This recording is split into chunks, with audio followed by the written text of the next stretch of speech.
So, AQ The G.O.D, welcome. How are you doing today, sir? I'm doing well. How are you? I'm good. Thank you very much. I'm really good.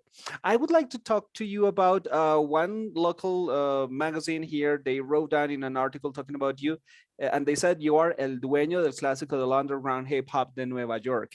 You, AQ The G.O.D. So, what would you like Uh, to say about that?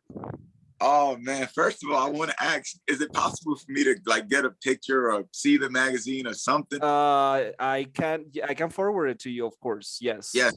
please, Look please. it up and I can forward it. And oh my God, I, I'm learning about spirituality and just being more confident. So I hate that I'm about to say that I can't believe it, but that is the kid in me, like the 16-year-old who wanted to start rapping. So, and who been through a whole long who's been through a ton, like it's been a long journey. So that side is like I can't believe it, but the other side is like, that feels, that feels good because I'm still hungry and I am in New York. I'm not gonna lie, like I do go to open mics and I don't think art is a competition. So I'm not saying I'm the best rapper, but I'm one of the more skilled, and like I perform at places like the Apollo Theater. I get through the first round, which not a lot of rappers could do. My second round is May 25th. So after this, I got to prepare for that. And it just makes me feel, to be honest, it makes me feel, I don't want to say good because that kind of sounds selfish. It makes me more motivated to continue to do it. Because when I see how these kids react in Colombia or kids anywhere where what I practice on makes them feel good or they just feel connected to it, it feels like I'm making music for the whole world. And I am. Like, I'm Latino. I make music for the American crowd as well. And I feel like I could be the voice for a lot of people. All right, great. Talking about kids, you were working with kids a couple of days ago in Pereira. You were Yeah. giving workshops and talking to them, right? Yeah. What was it like?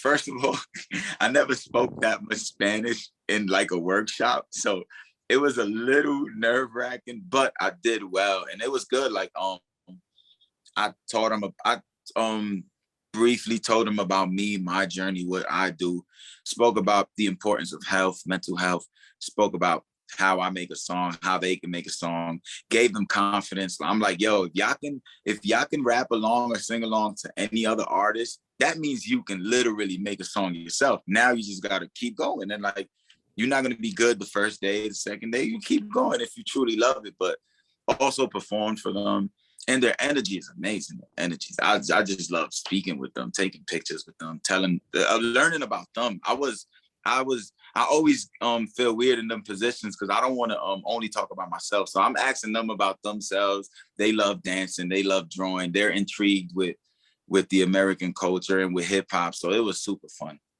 All right. You said you hadn't spoken so much Spanish before, but you have some tracks like Tranqui, for Yeah, example, yeah, that has some Spanish, English, Spanglish kind of thing over there. Have yeah. you done anything completely in Spanish, or are you planning to at some point? Yes, I do want to. I am planning to 100%. After I go home and work on music, I'm gonna work on a full Spanish songs, Spanglish songs, and I do speak Spanish, like to my parents, to my family. I can go. I'm obviously speaking Spanish in Colombia to everybody, but it felt different because public speaking is already not that easy to do. So public speaking and Spanish, which was my second language, that was crazy. But obviously we always think worst of ourselves. So I asked like the curators, I asked the professors, and they was like, nah, it's not as bad as you. It was great. Like it was amazing. So that built my confidence, to be honest. Great. Will you talk to people in La Media Torta in Spanish, in English, in Spanglish? See, so I'm a obviously a lot of songs in English. So but when I talk in Colombia, I'm gonna talk everything Spanish for sure. All right. Okay. But Yeah. we can do some English as well. There's no problem with that here. Yeah, because I feel like they want to also hear English. Like they expecting a American New Yorker rapper to go. So I would switch it from English to Spanish for sure. Great. And they want to hear some English that is not, like the one from the school, the academic one, but kind of like more everyday, more, from the street kind of English, which brings me to my next question. The explicit of your lyrics, which Yeah, is it's okay, yeah, I yeah. think, and it's rather common in Mhm. urban music, but then when you were talking to the kids in Pereira, for example, how did you address that? And you were performing for them. How did you Yes. address that? Yeah. So first of all, I think so. First of all, cleaning the tracks already makes it less explicit. So I'm not saying bad words in front of the kids. But then the message, sometimes I don't think the message in all of them are that explicit, but the messages in some that are, like the song I got called F It Up. The message, the hook is super explicit. The hook is definitely super explicit, but I'll just clean it. And it doesn't sound explicit, to be honest. When I clean it, it sounds more empowering. And I think it is empowering, but the way I say the words, it is kind of like, I understand. It is super explicit. And some people will feel uncomfortable, you know what I mean? So I kind of don't like that. I mean, F It Up is actually my most played song. So it It's really is, good. yeah, people like It, it, but when I'm with kids and I'm like, I feel so bad. But that's why when I'm home, I think of these things. When I'm like making music, I'm like, yes, you can have fun and do that, but you also gotta speak about something that makes sense, something that's about something that kids can listen to, you know what I mean, or try to, or they won't feel too uncomfortable listening to. all right. And And don't, by the way, kids do listen to the bigger artists yeah, who yeah, say yeah. first things. Yes, yes. But me personally, I do feel bad because I'm such a nice guy. Like besides making music, I'm just like, oh, I don't want to do this in front of kids. No, no, no. But they was having fun. I was cleaning them up and they was having fun, and that's all that mattered. How do you clean them up? The lyrics. Um, Mentally, I prepare. Like I rehearse like mentally a lot. So I will go song by song, and the N word, I replace it with brother or people. The B word, I'm replacing it with chick. Um, the F word, I'm saying F. And some words that I probably can't, it's muscle memory. It's insane. The human body is crazy because on the, I'll just pause and then keep going. But it doesn't sound weird. I just won't say a word And you still keep the same rhythm and the same there. Absolutely energy. And all right, not. great. And I would like to ask you about what people can expect this tomorrow, actually, at La Media Torta. For the people who are not very familiar with your work, what can you tell them? Yeah, I mean, they're gonna New York energy for sure.